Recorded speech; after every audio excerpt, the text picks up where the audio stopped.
สบายดีบ่ทุกคนสบายดีตอนดึกเด้อวันนี้มาช้าแน่หน่อยหนึ่งเพราะมื้อนี้ติดภารกิจมื้อนี้บ่ได้ไปสวนซ้ำมื้อนี้นะมื้อนี้ไปเอาขี้แกบ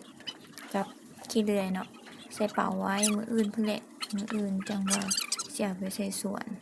นอนเฮือนก็ค่ำละก็เลยหาเฮ็ดอยู่เฮ็ดกินมื้อนี้มีเมนูพิเศษต้มไก่ใส่ใบมะขามอ่อนแซ่บๆสิพามากินข้าวแรงนำกันปุบปับปับปับเผ็ดผู้เดียวเดี๋ยวนี้หันคำไวเด้อยู่บ้านข่อยนะคำไวบ้านพี่เจ้านะคำไวคือกันบ่ตอนกลางเว้นหากะแดดร้อนโพดเฮ็ดเวยกเฮ็ดการหยังก็บ่ได้บัดค่ำมาเพราะว่าแป๊บเดียวบัดค่ำไวแท้ๆมาฮอดเทื่อน่ะก็แกมให้อยู่เฮ็ดกินได้สุเจ้าค่ำเลยไปเฮ็ดเวียกมาแม่เมื่อยก็อยากกินแนวแซ่บๆได้มาแต่งอยู่ครัวกินเด้บัดนี้นะ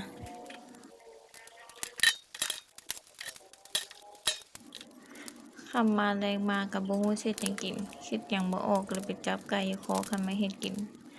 คำมานี่คิดยากเติบเดะมันแต่ละมื้อว่าสิเฮ็ดหยังกินมื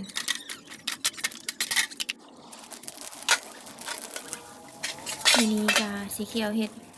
ไวๆแหน่จักหน่อยเพราะว่าสิส่งเมนูเด้สิเฮ็ดของหวานนำมื้อนี้นะเห็นบักน้อยหน่วยหนึงเอามาแต่เฮือนป้าเลยคิดยากกันสังขยาคิดว่าสิสังขยาบักกินต้มค้างหม้อต้มไก่ไว้แล้วสิไปเฮ็ดสังขยาต่อ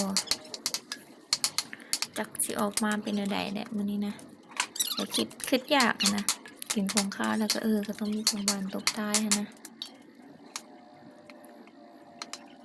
ก็ค่อยเฮ็ดไปแต่ละอันถ้าเป็นคนใจเย็นนะสิเจ้าเพื่อสิได้กินแต่ละอย่างก็ค่อยเฮ็ดไป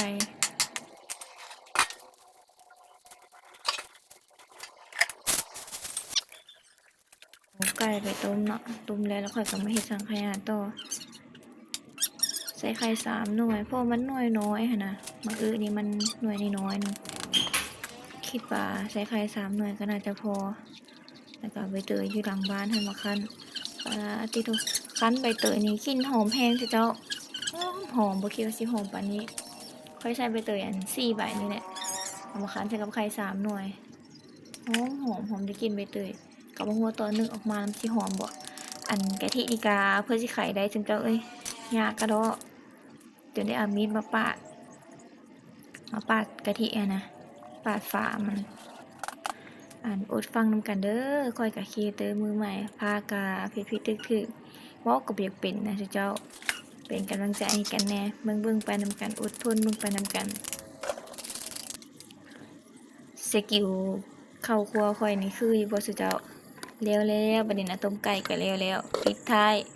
เละ